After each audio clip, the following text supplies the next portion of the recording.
शुरुआत करता हूँ इंजन कूलिंग फ़ैन से। अगर कूलिंग फ़ैन आपका दोस्तों नहीं चल रहा है तो आपने टेम्परेचर सेंसर जो होता है वो चेंज करके आपने देख लिया। आपने कूलिंग फ़ैन का जो रिले लग करके आता है दोस्तों उसको भी आपने चेंज करके देख लिया। और कूलिंग फ़ैन के अंदर भी और बहुत सी जो मतलब चीज़ें होती हैं जो उसको स्टार्ट करने के लिए ज़रूरी होती है, आपने सारा चीज़ करके देख लिया। लेकिन आप जैसे ही उसके रिले के अंदर ग्राउंड डालते हो तो आपका कूलिंग फैन स्टार्ट हो जाता है। आपका रिले ऑन होते ही आपका कूलिंग फैन स्टार्ट होता है। आप लास्ट में ये पाते हो कि ग्राउंड जो है हमारे ईसीएम से आउटपुट नहीं हो रहा है। तो उस केस में आप क्या करोगे, यही फॉर्मूला बिल्कुल लागू होता है आपके एसी कंप्रेसर क्लच पर। यही फार्मूला दोस्तों लागू होगा आपके ईसीएम रिले पर। यही फार्मूला आपके लागू होगा फ्यूल पंप रिले पर अगर आपकी गाड़ी स्टार्ट नहीं हो रही है। इन सारे सवालों का बस एक ही जवाब है और वो है सिस्टम आईसी। जो आईसी हमारे इस ईसीएम से, हमारे इस पीसीएम बोर्ड से ग्राउंड आउटपुट करती है। ग्राउंड बोले तो माइनस वाली जो वायर होती है वो दोस्तों आउटपुट करती है। अब आपका अगर फ्यूल पंप रिले में ग्राउंड दोस्तों नहीं जा रहा है, आप जैसे ही ग्राउंड उसके अंदर पुट कर देते हो तो आप देखते हो कि आपका फ्यूल पंप ऑन हो जाता है और कहीं ना कहीं अगर आपकी गाड़ी स्टार्ट नहीं है तो आपकी गाड़ी दोस्तों स्टार्ट हो जाती है। तो उस केस में आप क्या करते हैं, आप इसका जो है ट्रेस करते हुए आए, आपको आकर के ये एक डाइवूट पर रोक देगा। डाइवूट की वैल्यू आपको निकालनी होगी 650 से लेकर के 250 और 650, अगर 700 भी आ जाता है उसकी वैल्यू आ जाती है डाइवूट रेंज पर। मल्टीमीटर से अगर आप चेक करेंगे तो ये वैल्यू सही मानी जाएगी। लेकिन इस बैरिकेड को आप जैसे ही पार करेंगे, आप सिस्टम आईसी पर पहुंच जाएंगे तो उसका एक ही जवाब है कि आपको सिस्टम आईसी चेंज करनी होगी। लेकिन मैं आपको एक बात बताता हूं, जैसा कि दोस्तों मैं काम करता हूं और मैं अपने अनुभव, अपना एक्सपीरियंस आपके साथ, आप सब लोगों के साथ शेयर करते रहा हूं कि यार ईसीएम बोर्ड के अंदर ना ये आईसी कभी खुद से दोस्तों खराब नहीं होती। एक वजह है इसके खराब होने की, क्या होता है कि गाड़ी आपकी बहुत ज्यादा गर्म हो गई है, बहुत ज्यादा गर्म हो गई है, ठीक है ना। तो गर्म होने के बाद आपका देखोगे कि कंप्रेसर क्लच रिले आपका कट गया, नहीं ऑन हो रहा है। आप सब कुछ करके देख लेते हैं, नहीं ऑन हो रहा है। जैसे ही आप इग्निशन ऑफ करते हो, कुछ देर छोड़ते हो, ऑन करते हो, दोबारा स्टार्ट करते हो, आप देखते हो कंप्रेसर रिले ऑन हो गया है। यही चीज सेम फ्यूल पंप रिले के साथ अगर आप गाड़ी आपकी बंद हो जा रही है तो कहीं ना कहीं से कोई कनेक्शन जो है दोस्तों ब्रेक हो जाता है, जिसकी वजह से आपकी गाड़ी में ये सारी समस्याएं देखने को मिलती हैं। तो उस केस में क्या होता है कि इसको हम लोग निकालते हैं। देखिए ये बहुत कम वैसे केस आता है, 10 में से 2 गाड़ियां या 3 गाड़ियां ऐसी आती है। इसको हम लोग निकालते हैं, इस पर पानी डाल देते हैं। मतलब इसमें ऐसे में नहीं डालना पानी, इसके जो उसका बोर्ड होता है, जो एल्युमिनियम का जो इसका ग्राफ होता है, अभी देखिए अभी हमारे पास कोई एल्युमिनियम का बोर्ड तो है, देखो ये जो लगा हुआ है ये बोर्ड है, इस पर हम लोग पानी डाल देंगे। ऐसा पानी डालेंगे कि इसके अंदर ना जाए। उसके बाद देखते हैं कि जो चीज़ हमारी, जो पार्टिकुलर सेंसर, जो हमारा पार्टिकुलर रिले, जो हमारा particular cooling fan, compressor relay, fuel pump relay बंद हो रहा है, वो क्या दोबारा से स्टार्ट हो जाता है। अगर ऐसी प्रॉब्लम है तो आंख बंद करके सिस्टम आईसी को आपको निकाल करके फेंक देना है, दूसरी सिस्टम आईसी दोस्तों लगा लेना है। जैसे ही आप ये काम कर लोगे तो ये गाड़ी आपकी सही हो जाएगी। लेकिन ये मैंने बताया है खुद से खराब होने का तरीका। अगर आपकी गाड़ी के अंदर, देखिए मैकेनिक साथी की वजह से ना ये बहुत प्रॉब्लम आती है। आपको मैं फोटो भी दिखा देता हूं कि सिस्टम आईसी, अब हमारे एक टेक्नीशियन को दोस्तों वायरिंग के डायग्राम का पता नहीं होता कि भाई कहां पर पॉजिटिव चाहिए और कहां पर निगेटिव चाहिए। इसके लिए वो बस चीज को ऑन करने के लिए जल्दी जल्दी में गलत सलत, अगर मान लीजिए कि नेगेटिव ये हमारा सिस्टम आईसी नेगेटिव आउटपुट मतलब कर रहा है, ठीक है, वहां पर पॉजिटिव नहीं आ रहा है। अगर ईसीएम रिले अगर आपका लगा हुआ है, फ्यूल पंप रिले की मैं एक मिसाल ले लेता हूं, फ्यूल पंप रिले लगा हुआ है, वहां पर पॉजिटिव भी गायब है और नेगेटिव भी गायब है। इन दोनों के गायब होने की वजह से हमारा टेक्नीशियन, हमारा इलेक्ट्रीशियन कंफ्यूज हो जाता है कि यार यहां तो कुछ भी नहीं आ रहा है, लाओ मेन इधर भी डाल के देखते हैं, उधर भी डाल के देखते हैं। जैसे ही वो नेगेटिव वाले में लगाएगा ना तो शॉर्ट होगा, एक शॉर्ट होने के बाद ये आईसी दोस्तों ब्लास्ट हो जाएगी। बहुत ज्यादा मेरे पास फैन रिले करने के लिए तो भरमार समझ लो आप। और ईसीएम के अंदर जो सिस्टम आईसी होती है, जैसे ही ये दोस्तों खराब होगी, या तो उसका कोड बन जाएगा या पूरा बोर्ड ही ये कम्युनिकेट नहीं होगा। ठीक है ना, पूरा बोर्ड आपके स्कैनर से दोस्तों कम्युनिकेट नहीं होगा। और यही एक ऐसी आईसी होती है जिसके रास्ते में आपको रेजिस्टेंस नहीं मिलेंगी। आप नेगेटिव वायर जब मतलब आपका फ्यूल पंप का रिले आप देखा आपने, नेगेटिव वहाँ नहीं आ रही, एक मेन आपको मिल गया और नेगेटिव नहीं मिल रही। नेगेटिव को जब आप पकड़ते हुए यहाँ पर आ जाओगे, यहाँ पर आपने देख लिया, अब उस पर जब ट्रैक पर नीचे उतरेंगे तो यही आईसी दोस्तों ऐसी होती है कि जिसके रास्ते में आपको रेजिस्टेंस नहीं मिलेंगे, डाइवुड मिलेंगे। डाइवुड इसके लिए मिलेंगे क्योंकि जो पॉजिटिव जब आप रिले को लगाते हो तो वहां से एक रिवर्स करंट जो है चला आता है हमारी आईसी के पास, उसको रोकने के लिए देखिए यहाँ पे बहुत सारे डाइवुड लगे हुए हैं। अब आपको मैं एक बहुत जबरदस्त बात बताता हूं, देखो आप, अब इसके अंदर देखिए सिस्टम आईसी के पास कितने डाइवुड लगे हुए हैं, 1 2 3 4 5 और ये हो गया आपका 6 डाइवुड लगे होने का मतलब है सिस्टम आईसी के पास में मेरे दोस्तों कि यहां पर 6 सोलोनॉइड वाल्व का इस्तेमाल किया गया है आपके इंजन के अंदर।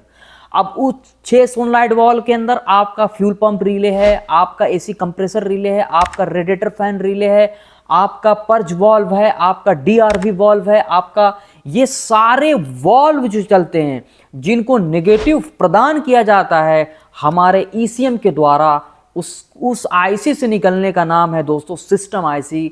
उसको हम लोग सिस्टम आईसी कहते हैं। ये हो गया। अब आखिरी में ज़बरदस्त मैं बात आपको मैं बता करके अपनी वीडियो ख़त्म करूँगा। आप समझ ही गए होंगे कि अगर नेगेटिव नहीं आ रहा है, उस वायर को आपको बस ट्रेस करना है।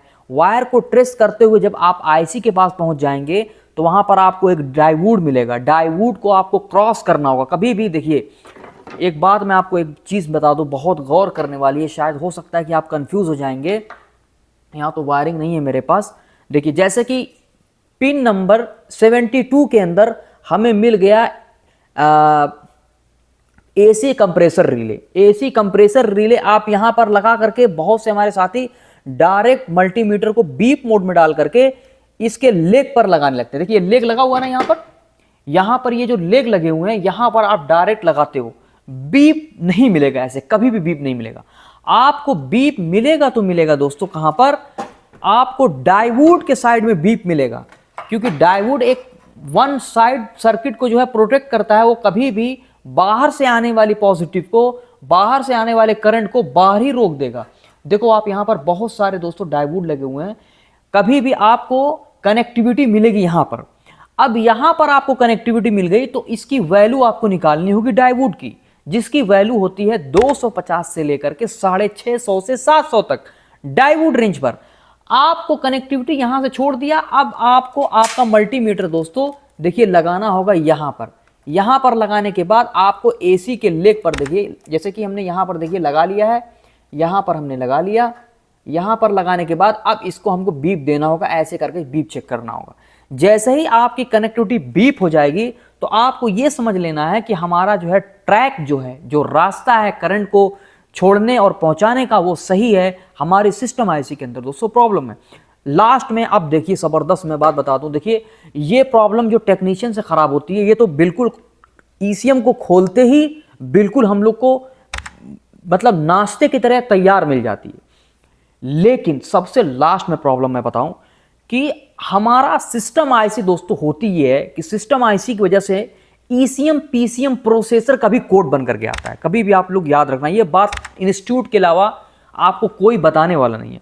लेकिन हमारे चैनल अबूज़र ऑटो टेक्नीशियन से जो साथी हमारे साथ 9 मिनट तक रुके हुए हैं, कुछ तोहफा देना चाहता हूं, लेकर जाओ कि पावर आईसी यानी सिस्टम आईसी की वजह से हमारे ईसीएम के अंदर ये देखो आप, ये प्रोसेसर लगा हुआ है, देखो ECM processor, ECM PCM processor का भी कोड दोस्तों हमारे कंप्यूटर के अंदर, हमारे ईसीएम क्या बोलते हैं यार, स्कैनर के अंदर बन करके आता है। जो हमारा टूल होता है, स्कैन टूल होता है, तो उसमें मैंने क्या किया है, हमने क्या किया, हमने सिस्टम आईसी देखी यार, सिस्टम आईसी सही नहीं है, सिस्टम आईसी को निकाल करके दूसरी सिस्टम आईसी लगा दी। गाड़ी 1 दिन चली, 2 दिन चली, 3 दिन चली, चौथे दिन वापस फिर से चेक लाइट आ गई और ईसीएम पीसीएम प्रोसेसर का कोड दोबारा बन करके आ गया। अब क्या करूँ, नई आईसी देखो आप, ये नई आईसी सिस्टम आईसी तो नहीं है ये देखो आप, सिस्टम आईसी कभी भी आप लोग याद रखो, सिस्टम आईसी कभी भी, ये भी डबल सोल्डेड होती है पावर आईसी की तरह।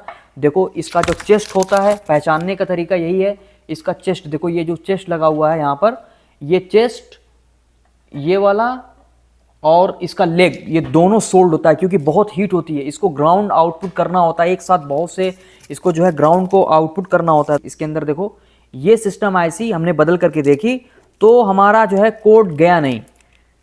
लास्ट में आप यकीन जानो क्या मिला हमें, हमारी सिस्टम आईसी, हमारी जो माइनस वाली दोस्तों जो नेगेटिव बाहर भेजती है, जो आईसी लगी हुई है वो बाहर जब ही भेजेगी नेगेटिव या ग्राउंड, जब ही वो आउटपुट करेगी जब उसको एक हेल्दी और स्ट्रांग ग्राउंड मिलेगा।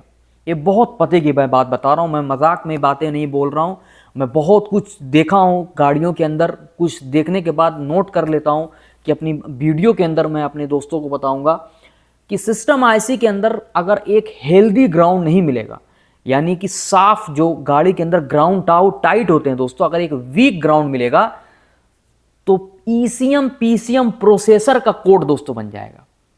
आप कहां से चले थे, देखिए कहां पर आपको ला करके छोड़ दिया है। आपने ईसीएम खोला है, सिस्टम आईसी बदली, दूसरा कंप्यूटर लगा करके देख लिया, 2 दिन गाड़ी चली, फिर वापस आ गया, ईसीएम पीसीएम प्रोसेसर का कोड आ गया। एक ग्राउंड का जबरदस्त लगा होना बॉडी के साथ इतना महत्वपूर्ण है, इतना महत्वपूर्ण है जितना कि गाड़ी को, आपको तेल जितना महत्वपूर्ण होता है, जो फ्यूल आप डालते हो गाड़ी को स्टार्ट रहने के लिए, उतना ही इस डिवाइस के लिए ग्राउंड जानिए इतना महत्वपूर्ण है। और ग्राउंड के अंदर 90% तक, 90% तक दोस्तों मुझे प्रॉब्लम मिलती है, ग्राउंड की प्रॉब्लम मिलती है। ग्राउंड इसको खोलने से पहले अगर कोई भी आपका क्लच, कंप्रेसर क्लच, आपका रेडिएटर फैन रिले, आपका फ्यूल पंप रिले, ये सारी चीज़ों के अंदर अगर प्रॉब्लम एक लगातार नहीं आ रहा है तो बात अलग है, तब तो मैं मान लूंगा कि हाँ हो सकता है ईसीएम सर्किट के अंदर, इसके बोर्ड के अंदर कहीं ना कहीं कोई चक्कर है।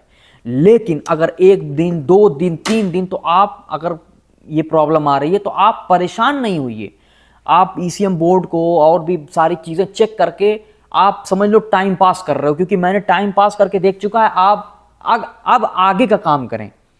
ये प्रॉब्लम है ग्राउंड के वीक होने की, यानी कि ग्राउंड जो है आपका मजबूत नहीं है।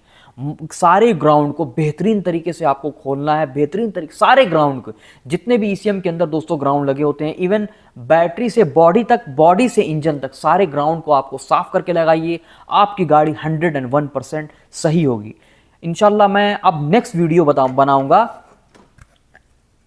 प्रोसेसर के बारे में, लेकिन प्रोसेसर की हमारी 2 क्लास होगी।